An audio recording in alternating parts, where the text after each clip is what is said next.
সম্মান করতে হবে। সম্মান রব্বুল আলামিন দিয়েছেন, তার সম্মান বজায় রাখতে হবে।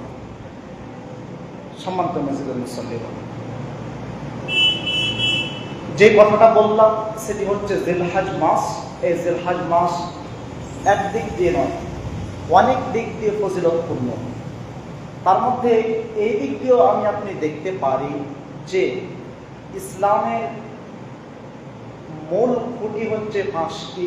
আমি আপনি জানি, বুনিয়াল ইসলামু আলা খামস, শাহাদাতু আল্লা ইলাহা ইল্লাল্লাহ ওয়া আন্না মুহাম্মাদার রাসূলুল্লাহ, ওয়া তুকিমাস সালাত ওয়া তুতিয়াজ যাকাত ওয়া তাসুমা রমাদান ওয়া তাহজ্জাল বাইত ইন ইসতাতা'তা ইলাইহি সাবিলা। এই যে 5টি জিনিস, আল্লাহ রাব্বুল আলামিন এক, মুহাম্মদ তার রাসূল, সাক্ষ্য প্রদান করা, সালাত আদায় করা, রোজা রাখা, তারপরে যাকাত প্রদান করা, হজ। এই 5টি জিনিস ইসলামের মূল ভিত্তি। এই সমস্ত মাস, এই সমস্ত কাজকর্ম, এমন পৃথিবীতে কোনো একটি মাস নেই যে মাসে সলাতও হবে, সিয়ামও হবে, যাকাতও হবে, তারপরে আপনার কি কালমা তো আছে, আর হজও হবে। এরকম কোনো মাস নেই। কিন্তু এটি হচ্ছে পৃথিবীর সেই অন্যতম মাস, যে মাসে ইসলামের 5টি বুনিয়াদ একসঙ্গে একত্রিত হয়। এই মাসেই হজ হয়। এই 10 দিনের মধ্যে হজ রয়েছে, এই 10 দিনের মধ্যেই সিয়াম রয়েছে, এই 10 দিনের মধ্যে কুরবানি রয়েছে। আর এই 10 দিন হচ্ছে ওই 10 দিন, এই মাসের প্রথম 10 দিন হচ্ছে ওই 10 দিন যেই মাসে, যেই 10 দিন হযরতে মূসা আলাইহিস সালাম তুর পাহাড়ে অবস্থান করছিলেন 40 দিন, তার শেষ 10 দিন হচ্ছে এই 10 দিন। সম্মানিত মসজিদের মুসল্লিগণ, একটা সময় ছিল যে সময়ে হযরতে মূসা আলাইহিস সালাম তুর পাহাড়ে অবস্থান করতেন প্রায় 40 দিন। 1 মাস আগে কেটেছিল, মানে যুলকাআদা, পুরো 1 মাস এবং 10 দিন এই মাসের, এই 10 দিন আল্লাহ রাব্বুল আলামিন এই মাসকে, এই মাসের 10 দিনকে সম্মান দিতে গিয়ে আল্লাহ রাব্বুল আলামিন কোরআন মাজিদের মধ্যে আবার এর কসম করেছেন। কসম এইভাবে, ওয়াল ফাজর, আল্লাহ রাব্বুল আলামিন বলছেন ফজরের, সকালের কসম, ওয়ালায়ালিন আশর, আর এই 10 রাতের 10 দিনের কসম। আল্লাহ রাব্বুল আলামিন এই 10 দিন, এই 10 দিন বলতে এই 10 দিনের কসম করেছেন। সম্মানিত মসজিদের মুসাল্লিগণ, পৃথিবীতে এমন কোনো দিন নেই যেই দিনগুলো, বর্তমান যে দিনগুলো চলছে, অর্থাৎ জিলহজ মাসের 10টি দিন, এমন কোনো দিন নেই যে এই দিনগুলোর থেকেও উত্তম। তাহলে এমন সম্মানজনক, মর্যাদাপূর্ণজনক আর এমন গুরুত্বপূর্ণ, ফজিলতপূর্ণ মাসে আমি আপনি অবস্থান করছি, অতএব আমি আপনি গাফিল, অতএব আমার আপনার খেয়াল নাই, আমি আপনি এখনো অবগত নয়, জানি না যে কোন মাস এটা। কিভাবে আমি আপনি এভাবে দিনকাল পার করে দিচ্ছি, কিভাবে আমার খেয়াল থাকে না, কিভাবে খেয়াল ছুটে যায়, কিভাবে শুধু আমার আপনার মুখে শুধু কোরবানিরই কথা আছে, 10,000, 5,000, 15,000, 20,000। সম্মানিত মসজিদের মুসল্লিগণ, বলছিলাম খুব একটি গুরুত্বপূর্ণ মাস, যে মাসের কথা আল্লাহ রাসূল সাল্লাল্লাহু আলাইহি ওয়াসাল্লামের বর্ণনায় পাওয়া যায় যে আল্লাহ রাব্বুল আলামিনের নবী এই মাসের 1 থেকে নিয়ে 9 তারিখ পর্যন্ত, জিলহজ মাসের 1 তারিখ থেকে নিয়ে 9 তারিখ পর্যন্ত কন্টিনিউ রোজা, সিয়াম পালন করতেন। এই দিনের মধ্যেই, 10 দিনের মধ্যে এমন একটি দিন রয়েছে যেই দিনটি হচ্ছে ইয়াউমে আরাফা, আরাফার দিন। যেই দিন হাজিগণ, যিনারা হজ করতে গিয়েছেন, তিনারা আরাফার মাঠে অবস্থান করেন, ওই দিনটিও হচ্ছে খুব গুরুত্বপূর্ণ দিন। সম্মানিত মসজিদের মুসাল্লিগণ, এই 10 দিনের মধ্যে সেই দিনটিও রয়েছে। ওই দিনের ব্যাপারে হাদিসের মধ্যে এসেছে যে সিয়ামু ইয়াউমি আরাফা আহতাসিব আলা আল্লাহ আন ইউকাফিরু সানাতা আল্লাতী ক্বাবলাহু ওয়াল্লাতী বা'দ। রাসূল সাল্লাল্লাহু আলাইহি ওয়াসাল্লাম বলছেন ইয়াউমে আরাফা অর্থাৎ আরাফার দিনের রোজা, আহতাসিব আলা আল্লাহ আমি রব্বুল আলামিনের কাছে আশাবাদী, রব্বুল আলামিনের কাছে আমি আশাবাদী যে তিনি কি করবেন, কেউ যদি এই দিনের সিয়াম পালন করে, রোজা রাখে, তাহলে তাকে রব্বুল আলামিন কি দিবেন, আলাল্লাহি আন ইউকাফিরু সানাতা আল্লাতী ক্বাবলাহু ওয়াল্লাতী বা'দা। রব্বুল আলামিনের নবী বলছেন তাহলে তার 1 বছর পূর্বের এবং অতীতের 1 বছরের গুনাহ রব্বুল আলামিন মাফ করে দিবেন, ধুয়ে মুছে পরিষ্কার করে দিবেন।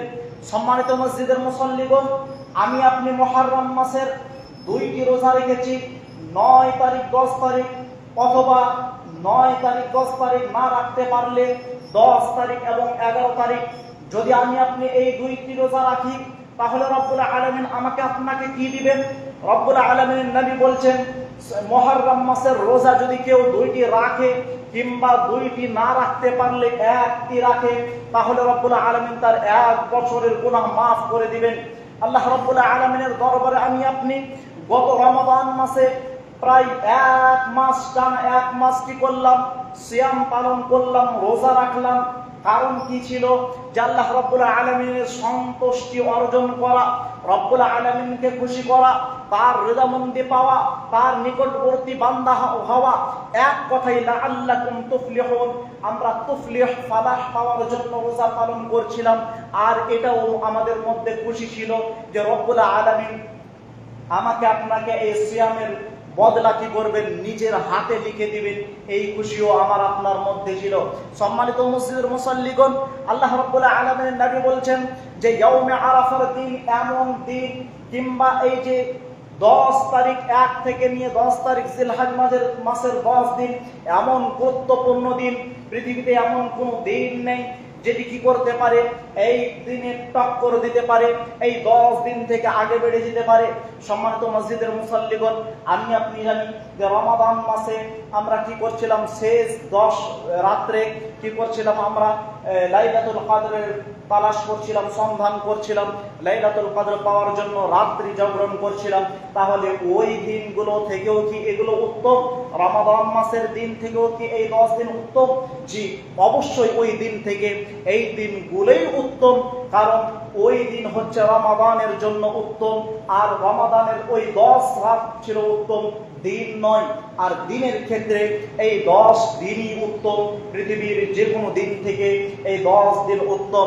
সম্মানিত মসজিদের মুসল্লিগণ, আমাকে সহ আপনাকে সকলকে চেষ্টা করতে হবে ইয়াউমে আরাফার দিনের রোজাটা সুন্দরভাবে আমি আপনি যেন পালন করতে পারি। রব্বুল আলামিন আমাকে সহ আপনাদের সকলকেই আল্লাহ রব্বুল আলামিন এই সিয়ামটি পালন করার তৌফিক দান করেন, আল্লাহুম্মা আমিন। সম্মানিত মসজিদের মুসল্লিগণ, কুরবানি আমার আপনার সম্মুখে গত সপ্তাহে আলোচনা রেখেছিলাম যে আমাকে আপনাকে কোরবানি করতে হবে। তার ধারাবাহিক আলোচনা হবে ইব্রাহিম আলাইহিস সালামের সুন্নতের উপরে। ইব্রাহিম আলাইহিস সালামের যে সমস্ত সুন্নত, সেই সমস্ত জিনিস আমি আপনি ফলো করব। সামনে একটি কথা ছেড়ে আসলাম, সেটি হচ্ছে এই, যেটি আমি বলা প্রয়োজন মনে করছি, যেহেতু আপনি আমি সকলেই জানি, তারপরেও সেটি হচ্ছে এই যে ইদা রাআইতা হিলালাল যিলহজ, রাসূল সাল্লাল্লাহু আলাইহি ওয়াসাল্লাম বলেছেন যে তোমাদের মধ্যে কেউ যখন জিলহজ মাসের চাঁদ দেখবে, তখন সে যেন তার হাতের নখ, চুল, মোচ কাটা যেন বন্ধ করে দাও। দাড়ির তো কোনো প্রশ্নই আসে না। সম্মানিত মসজিদের মুসল্লিগণ, আমরা জিলহজ মাসের চাঁদ দেখেছি, আমি আপনি যেন এদিকে রাসূল সাল্লাল্লাহু আলাইহি ওয়াসাল্লামের সুন্নাত মনে করে এর প্রতি আমল করতে পারি। রব্বুল আলামিন যেন আমাকে আপনাকে শক্তি দান করেন, আল্লাহুম্মা আমিন। সম্মানিত মসজিদের মুসল্লিগণ, তাহলে আমাকে আপনাকে একটি প্রশ্ন, সেখানে আমাকে আপনাকে এই প্রশ্নের সম্মুখীন হতে হয় যে যারা কোরবানি করবে না তাদেরকেও কি এই আমল করতে হবে? ছোট্ট একটি মাসলা, সেটি হচ্ছে এই, আমি হচ্ছে বাড়ির গার্জেন, আমি যে কোরবানিটা করব সেটা শুধু আমার পক্ষ থেকে নয়, সেটি আমার পরিবারের পক্ষ থেকে। অতএব যেহেতু আমি আমার পরিবারের পক্ষ থেকে এই কোরবানি করছি, সেহেতু আমাকে আপনাকে আমার আপনার পরিবার সহ সকলকে এই হাদিসের উপরে আমল করো। তো চুল দাড়ি তো প্রশ্নই আসে না, চুল, মোচ এবং নখ এই সমস্ত জিনিস থেকে, কাটা থেকে দূরে থাকতে হবে। রব্বুল আলামিন আমাকে আপনাকে যেন তৌফিক দান করেন, আল্লাহুম্মা আমিন। সম্মানিত মসজিদের মুসল্লিগণ, কোরবানি আমাকে আপনাকে করতে হবে। আজকে কোরবানি নিয়ে মহাপ্রশ্ন। কেমন কোরবানি করব, কিভাবে করব, প্রশ্নের শেষ নেই। কেমন দামি গরু হতে হবে, কেমন দামি খাসি হতে হবে, অনেক ধরনের প্রশ্ন। সম্মানিত মসজিদের মুসল্লিগণ, আল্লাহ রাব্বুল আলামিন কোরআন মাজিদের মধ্যে বলেন, লান ইয়ানালাল্লাহা দুহুমুহা ওয়ালা দিমাউহা ওয়ালাকিন ইয়ানালুহুত তাকওয়া মিনকুম।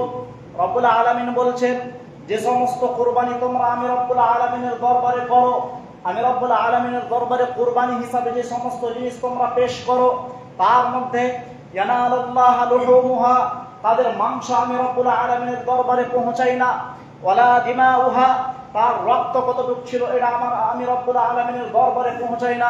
রব্বুল আলামিন বলতে চাচ্ছেন তার মাংসও দেখি না, রক্তও দেখি না। ওয়ালাকিন ইয়ানালুহুত তাকওয়া মিনকুম, আমি রব্বুল আলামিন যে জিনিসটি দেখি সেটি হচ্ছে এই যে ব্যক্তি কুরবানি করছে তার অন্তর কি, তার অন্তরে কি চাচ্ছে। মানুষকে দেখানোর জন্য যদি হয় এরকম যে আমি শুধু মাংস ভক্ষণ করব, রব্বুল আলামিন আমাকে আপনাকে সুযোগ দিয়েছে বলে শুধু মাংস ভক্ষণ করার যদি আমার আপনার উদ্দেশ্য থাকে, তাহলে সেই কুরবানি আমার আপনার বাতিল হবে। সম্মানিত মসজিদের মুসল্লিগণ, একটি সময় ছিল যেই সময়ে কোরবানি করার পরে মানুষ নিজের পশুকে কোরবানি করার পরে সেখান থেকে মানুষ দূরে সরে যেত। কোরবানি করার পরে মানুষ দূরে সরে যাওয়ার পরে আকাশ থেকে এক ধরনের আগুন আসতো এবং যার কোরবানি কবুল হতো তার ওই পশুকে জ্বালিয়ে পুড়িয়ে উপরে উঠিয়ে নেওয়া হতো। এটি ছিল কোরবানি কবুল হওয়ার একটি নিয়ম। এই আজকে আল্লাহ রাব্বুল আলামিন আমাকে আপনাকে ওই মাংস ভক্ষণ করার শক্তি দিয়েছেন, আমাকে আপনাকে আল্লাহ রাব্বুল আলামিন মাংস ভক্ষণ করার সুযোগ দিয়েছেন। অতএব আমাকে আপনাকে মাংস ভক্ষণ করার চেয়ে আমাকে আপনাকে এটা বেশি উদ্দেশ্য থাকতে হবে যে রাব্বুল আলামিন যেন আমার এই কুরবানি দ্বারা খুশি হয়ে যান। যদি সেই নিয়ম আজকেও জারি থাকতো তাহলে প্রমাণ হয়ে যেত যে কার কুরবানি কবুল হচ্ছে। কম্পিটিশনের যুগে আমি এত দামের গরু কিনলাম, আমি এত দামের খাসি কিনেছি, গ্রামে গ্রামে নিয়ে ঘুরছি যে এত দামের আমার খাসি, এত দামের আমার গরু। সম্মানিত মসজিদের মুসল্লিগণ, যদি সেই সিস্টেম থাকতো তাহলে রব্বুল আলামিন প্রমাণ করে দিতেন, মানুষও দেখতে পেত যে কার কুরবানি কবুল হলো, কার পড়ে রয়ে গেল। সম্মানিত মসজিদের মুসল্লিগণ, ওয়ালাকিন ইয়ানালুহুত তাকওয়া মিনকুম, রব্বুল আলামিন বলছেন তোমাদের শুধু অন্তরটা দেখি, তোমাদের অন্তর কি বলে। সম্মানিত মসজিদের মুসল্লিগণ, অন্তর ঠিক করে আমাকে আপনাকে কুরবানি দিতে হবে। আল্লাহ রাব্বুল আলামিন অন্য এক জায়গায় বলেন, ফাসাল্লি লিরাব্বিকা ওয়ানহার, তোমরা আল্লাহ রাব্বুল আলামিনের জন্য সালাত আদায় করো, নামাজ পড়ো, ওয়ানহার, তারপরে কোরবানি করো। সম্মানিত মসজিদের মুসল্লিগণ, আমাকে আপনাকে কোরবানি করতে হবে, তার আগে শর্ত হচ্ছে সালাত, নামাজ পড়তে হবে। নামাজ না থাকলে আমার আপনার কোরবানি কবুল হবে বলে আশা করা যায় না। সালাত আমার আপনার জীবনে থাকতে হবে, যেটা আমার আপনার জীবনের চিরন্ত বাস্তব, যেটা আমার আপনার জীবনের চিরন্ত বাস্তব, যেটা আমার আপনার জীবন থেকে আমি আপনি যখন চলে যাব আমার আপনার সঙ্গে যাবে, সেটাই হচ্ছে সালাত, সেটাই হচ্ছে নেক আমল। অতএব আমাকে আপনাকে অন্যান্য নেক আমল করার আগে সালাত আমাকে আপনাকে প্রতিষ্ঠা করতে হবে। সম্মানিত মসজিদের মুসল্লিগণ, একটি হাদিস রাসূল সাল্লাল্লাহু আলাইহি ওয়াসাল্লাম বলেছেন, আউয়ালু মা ইউহাসাবু বিহিল আবদু ইয়াউমাল কিয়ামাতি আস-সালাহ। রাসূল সাল্লাল্লাহু আলাইহি ওয়াসাল্লাম বলেন, কিয়ামতের মাঠে যখন রব্বুল আলামিন হিসাব নিকাশ শুরু করবেন তখন সর্বপ্রথম হিসাব নেবেন আস-সালাহ, নামাজের হিসাব নেবেন, নামাজের হিসাব নেবেন। ফাইন সালাহাত সালাহা সাইরু আমালি, যখন মানুষের সালাত ঠিক পাওয়া যাবে, যখন মানুষের নামাজ ঠিক পাওয়া যাবে, তখন তার সমস্ত আমল গ্রহণযোগ্য হয়ে যাবে, সমস্ত আমল তার গ্রহণযোগ্য হয়ে যাবে। ওয়াইন ফাসাদাত ফাসাদা সাইরু আমালি, যখন তার আমল, যখন তার সালাত যখন তার সালাত গ্রহণযোগ্য হবে না, তখন রব্বুল আলামিন এমন কোনো প্রশ্ন করবেন না যেহেতু তার সালাত কাজে আসলো না, তার সে কুরবানি ঈদে কত বড় গরু কুরবানি করেছিল, কতটা রক্ত হয়েছিল, কতটা মাংস হয়েছিল, সেই খাসির কতটা মাংস হয়েছিল, কতটা রক্ত বহেছিল, সেই খাসিকে নিয়ে আসা হোক, ওই দিক যদি দেখা যায়, ওই দিক দেখে দেখা যাবে যদি তাকে জান্নাতে দেওয়ার মতো হয়, তাহলে আমি রব্বুল আলামিন তাকে জান্নাতে দিয়ে দেব, এরকম কোনো অপশন থাকবে না। রব্বুল আলামিনের দরবারে রেজিস্টার উপস্থিত রয়েছে। যখন সালাত আমার আপনার শুরু করা হলো, সালাতের হিসাব শুরু হচ্ছে, আমার আপনার হিসাব শুরু হচ্ছে সালাতের, এখানেই দেখা গেল আর আমার আপনার সালাতের হিসাব ঠিক পাওয়া যায় না। জোহর আছে তো আসর নেই, আসর আছে তো মাগরিব নেই, কিংবা 5 ওয়াক্ত নামাজই নেই, শুধু আমার জুমা রয়েছে, জুমা শুধু রয়েছে, নামাজ ঠিক নেই। তখন আমার আপনার বলা হবে না চলো এই পৃষ্ঠাটা বন্ধ করে দেখা যাক এরপরে পৃষ্ঠায় যদি কোনো ভালো আমল থাকে সালাত ছাড়া, তাহলে সেটাকে গ্রহণযোগ্য করা হবে, এমন কোনো অপশন নাই। সম্মানিত মসজিদের মুসাল্লিগণ, এই থেকে আপনাকে আমি এটা বোঝাতে চাই না যে আপনি জুমার নামাজে আসছেন না, আপনাকে বলছি জুমার নামাজেও আপনি আসুন, কিন্তু 5 ওয়াক্ত নামাজে আপনি নির্ধারিত সময়ে রব্বুল আলামিনের দরবারে 5 বার দিনে রব্বুল আলামিনের দরবারে হাজিরি দিয়ে যান, তারপরে কুরবানি নিয়ে টানাটানি করবেন। রব্বুল আলামিন বলছেন ফাসাল্লি লিরাব্বিকা ওয়ানহার, আগে তোমার সালাত ঠিক হতে হবে বান্দা, তারপরে আমি অন্যান্য কি তোমার কুরবানি সহ অন্যান্য আমল দেখব। সম্মানিত মসজিদের মুসাল্লিগণ, যখন আমার সালাতেই ঠিক পাওয়া গেল না, নামাজ ঠিক পাওয়া গেল না, তখন আমি যতই দান করি, তখন আমি যতই সিয়াম পালন করি, যতই বড় গরু কুরবানি করি, যতই বড় আমার খাসি হোক না কেন, পৃষ্ঠা আর উল্টানো হবে না, ওখান থেকে শেষ। এটা হচ্ছে কিয়ামতের মাঠে হিসাবের, কিয়ামতের মাঠে আমার আপনার বিচারের একটি পদ্ধতি, এটাই বাস্তবায়ন হবে সেই দিন, আর অন্য কিছু থাকবে না। সম্মানিত মসজিদের মুসাল্লিগণ, এবারে আসি যে কুরবানির পশু আমি আপনি কাটবো কিভাবে। রাসূল সাল্লাল্লাহু আলাইহি ওয়াসাল্লাম হাদিসের মধ্যে বলছেন ইন্নাল্লাহা কাতাবাল ইহসানি আলা কুল্লি শাই, সমস্ত জিনিসের উপরে আল্লাহ রাব্বুল আলামিন সৌন্দর্য লিখেছেন, সহজ লিখেছেন, ইহসান লিখেছেন। ফাইদা কাতালতুম ফাআহসিনুল কিতলা, যখন তোমরা কোনো জিনিসকে হত্যা করবে তখন কতল করার সময় সুন্দরভাবে কতল করবে। ওয়া ইদা দাবাহতুম, আর যখন তোমরা কোনো জিনিসকে জবাই করবে, যখন কোনো জিনিস কাটবে জবাই করবে, ফাআহসিনুজ যিবহা, সেটা সুন্দরভাবে জবাই করতে হবে। আল্লাহ রাব্বুল আলামিনের নবী তারপরে বলছেন ওয়ালিউহিদ্দা আহাদুকুম শাফারাতুহু, আর তোমাদের মধ্যে প্রত্যেকেই যেন তাদের তলোয়ার, তাদের ছুরিকে ধারালো করে নেয়। ওয়ালিউরিহ দাবিহাতাহু, যাতে করে যে জিনিসটাকে জবাই করছে সেই জিনিসটা বেশি কষ্ট না পায়, আরামদায়ক যেন তার জবাইটা হয়। এর জন্য রাসূল সাল্লাল্লাহু আলাইহি ওয়াসাল্লাম পদ্ধতি বললেন যে তোমাদের কুরবানি করার সময় তোমাদের চাকুকে ধারালো করতে হবে, এবং যেন যাকে জবাহ করছো সে সুন্দরভাবে সে যেন কি করতে পারে, আরামের মধ্যে নিজের জানটা জীবনটা দিয়ে দিতে পারে। সম্মানিত মসজিদের মুসাল্লিগণ, আল্লাহ রাব্বুল আলামিন কোরআন মাজিদের মধ্যে অন্য যে বলছেন ওয়ালিকুল্লি উম্মাতিন জাআলনা মানসাকাল লিয়াযকুরু ইসমাল্লাহু আলা মা রাযাকাহুম মিন বাহিমাতিল আনআম। আজকে আমাকে আপনাকে গরু থেকে দূরে সরানো হচ্ছে, গরু কুরবানি দেওয়া হবে না, অথচ এটা আমার আপনার জন্য হালাল, আমি আপনি ভক্ষণ করতে পারি। রব্বুল আলামিন আমাকে আপনাকে সুযোগ দিয়েছেন। আল্লাহ রাব্বুল আলামিন বলছেন ওয়ালিকুল্লি উম্মাতিন জাআলনা মানসাকা, আমি প্রত্যেক উম্মতের জন্য, শুধু উম্মতে মুহাম্মাদির জন্য নয়, প্রত্যেক উম্মতের জন্য কুরবানিকে কি করেছি, আমি কুরবানি কি করেছিলাম তাদের জন্য নির্ধারণ করেছিলাম। লিয়াযকুরু ইসমাল্লাহ, কি কারণে, যাতে করে তারা কি করে আল্লাহ রাব্বুল আলামিনকে স্মরণ করতে পারে, রব্বুল আলামিনের নাম নিতে পারে। আলা মা রাযাকাহুম মিন বাহিমাতিল আনআম, কিসের জন্য শুকরিয়া আদায় করবে, কিসের জন্য রব্বুল আলামিনের নাম নিবে, এই জন্য যে আমি রব্বুল আলামিন তাদেরকে 4 পায়া জন্তু খাওয়ার সুযোগ করে দিয়েছি, হালাল করে দিয়েছি। এটা আমাকে আপনাকে রব্বুল আলামিন কোরআন মাজিদের মধ্যে বলছেন 4 পায়া জন্তু কিছু কিছু রয়েছে যেগুলো আমি রব্বুল আলামিন তোমাদের জন্য হালাল করেছি, তার মধ্যে এটি একটি যেটা থেকে আমাকে আপনাকে আজ বিরত করা হচ্ছে। সম্মানিত মসজিদের মুসল্লিগণ, এখানে ছোট্ট একটি কথা, যে আমাকে আপনাকে গরুই কুরবানি দিতে হবে এটা জরুরি নয়। যদি আমাকে আপনাকে গরুই কুরবানি দিতে হতো তাহলে আমাকে আপনাকে অপশন দেওয়া হতো না যে এটাও হবে এটাও হবে। আর গরুর মধ্যে আমি আপনি দেখতে পাই যে কিছু ভেজাল, সেটি হচ্ছে এই যে 7 জন মানুষ একসঙ্গে কোরবানি দিব, ফতোয়া দিচ্ছি না, 7 জন মানুষ একসঙ্গে কোরবানি দিব, কার নিয়ত কেমন এই জিনিসটার উপরে অনেকটাই নির্ভর করে। যেমন কিনা ইমাম আবু হানিফা রাহিমাহুল্লাহ 4 জন ইমাম রয়েছেন, তার মধ্যে 3 জনের পক্ষে হচ্ছে যে 7 ভাগে কোরবানি দেওয়া যাবে না, একজন বলছেন যে কোরবানি দেওয়া যাবে। তিনি আবার বলছেন যে 7 জনের মধ্যে কোনো একজনের যদি নিয়াতে গড়বড় থাকে তাহলে বাকি যে 6 জন তাদের সঙ্গে রয়েছে এদের কোরবানি বাতিল হবে। ইমাম আবু হানিফার কওল। তিনি আরো বলেন যে শুধু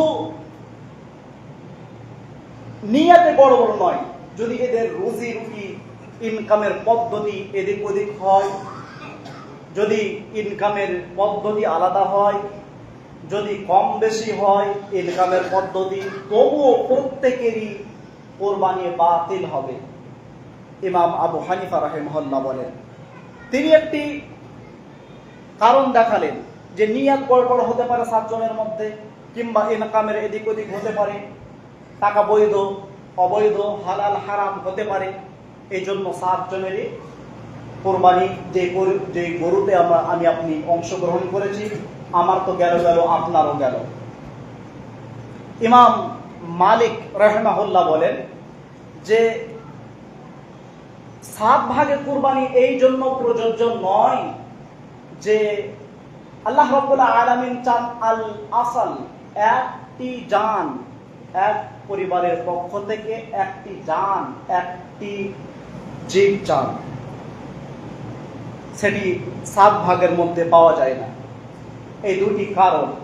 এরপরে আপনাকে আমি ফতোয়া দিই না যে আপনি 7 ভাগে কুরবানি দিয়েন না কিংবা দেন, এটা বলি না। কেন যে রাসূল সাল্লাল্লাহু আলাইহি ওয়াসাল্লামের একটি বিখ্যাত হাদিস, অ্যাকসেপ্টেবল হাদিস, যেটি আমি আপনি অ্যাকসেপ্ট করতে বাধ্য, সেটি হচ্ছে এই যে রাসূল সাল্লাল্লাহু আলাইহি ওয়াসাল্লাম কোনো এক সফরে বলেছিলেন, তোমাদের মধ্যে যারা কোরবানি করতে চাও তারা উটে 10 জন অংশগ্রহণ করো, একটা উটকে 10 জন মিলে ক্রয় করো, দিয়ে কোরবানি করো, আর গরুকে তোমরা কি করো 7 ভাগে কোরবানি দাও, তোমরা 7 জন গরুতে অংশগ্রহণ করো। এই জন্য আমি আপনি সেটাকে না মানার ভান করতে পারি না।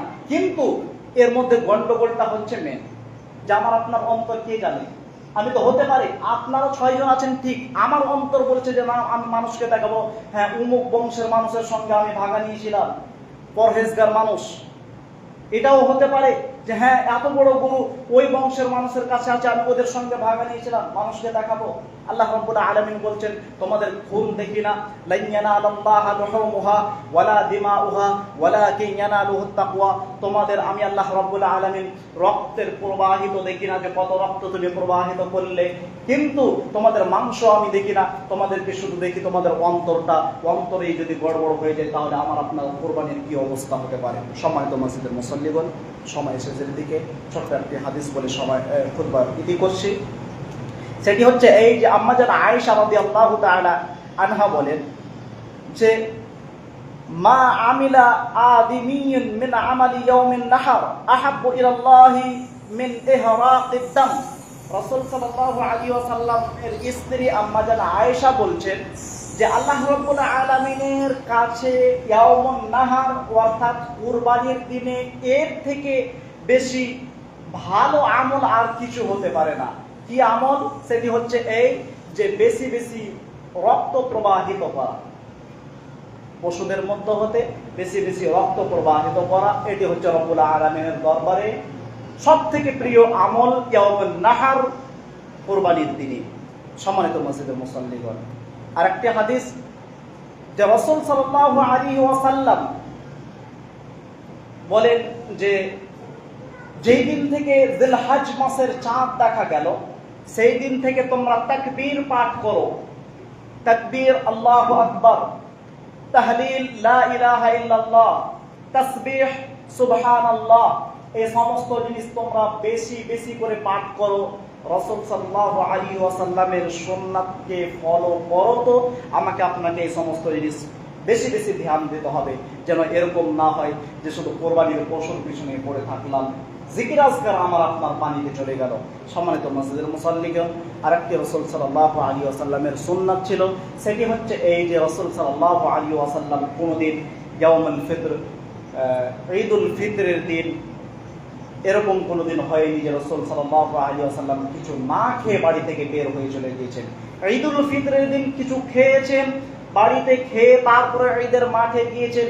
দ্বিতীয়ত হচ্ছে এই যে ইয়াউমুন নাহর, কুরবানির দিন, এই দিনে রাসূল সাল্লাল্লাহু আলাইহি ওয়াসাল্লাম বিশেষভাবে আম্মা জান আয়েশার riwayate পাওয়া যায়, তিনি বলছেন যে রাসূল সাল্লাল্লাহু আলাইহি ওয়াসাল্লাম কিছুই খেতেন না, না খেয়ে ঈদগাহে যেতেন এবং ওখান থেকে এসে তিনি কিছু খেতেন। অন্য এক বর্ণনায় আছে যে রাসূল সাল্লাল্লাহু আলাইহি ওয়াসাল্লাম ওখান থেকে এসেও কিছু খেতেন না।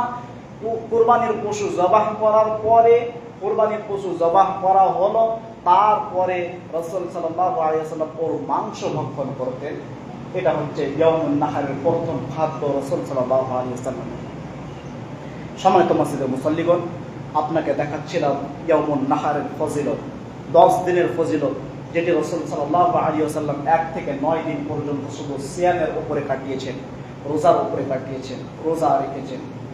দ্বিতীয়ত হচ্ছে যারা আমরা এই 9 দিন রোজা রাখতে পারলাম না, তাদেরকে আমাদেরকে এতটুকু চেষ্টা রাখতে হবে যেন আমরা কি করতে পারি, সিয়াম ইয়াউমে আরাফা, আরাফার দিনের রোজাটা পালন করতে পারি।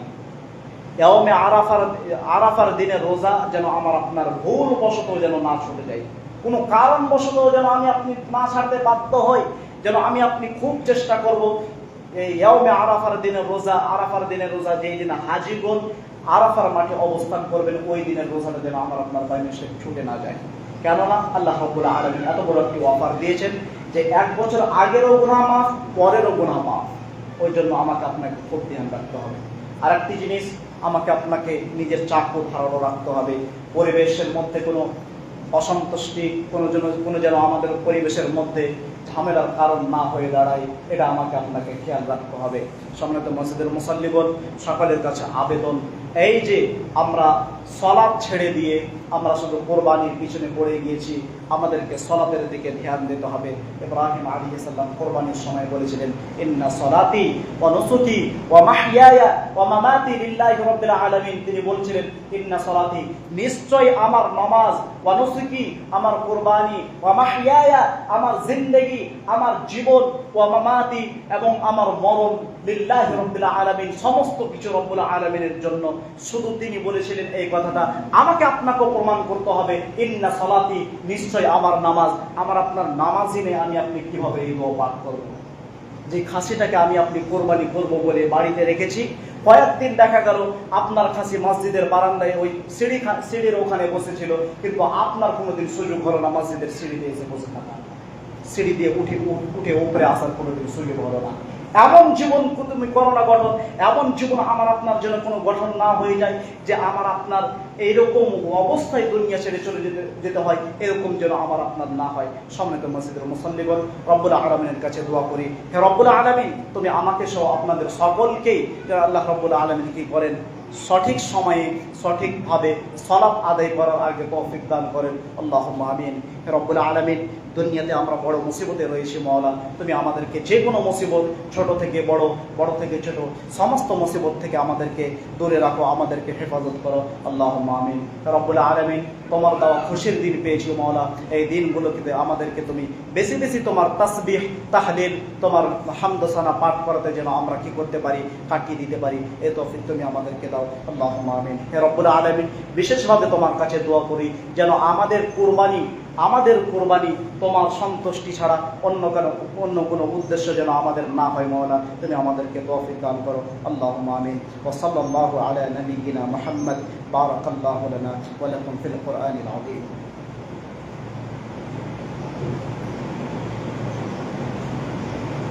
আলহামদুলিল্লাহি কাফা والصلاة والسلام على عباد الله الذين اصطفى أما بعد قال الله تبارك وتعالى في القرآن المجيد بعد أعوذ بالله السميع العليم من الشيطان الرجيم بسم الله الرحمن الرحيم إن الله وملائكته يصلون على النبي يا أيها الذين آمنوا صلوا عليه وسلموا تسليما اللهم صل على محمد وعلى آل محمد كما صليت على إبراهيم وعلى آل إبراهيم إنك حميد مجيد وبارك على محمد وعلى آل محمد كما باركت على إبراهيم وعلى آل إبراهيم إنك حميد مجيد عباد الله رحمكم الله إن الله يأمر بالعدل والإحسان وإيتاء ذي القربى وينهى عن الفحشاء والمنكر والبغي يعظكم لعلكم تذكرون اللهم أعز الإسلام والمسلمين وأذل الشرك والمشركين اللهم أعز الإسلام والمسلمين في ظلم المسلم والمشركين لا إله إلا الله وحده لا شريك له له الملك وله الحمد وهو على كل شيء قدير سبحان ربك رب العزة عما يصفون وسلام على المرسلين والحمد لله رب العالمين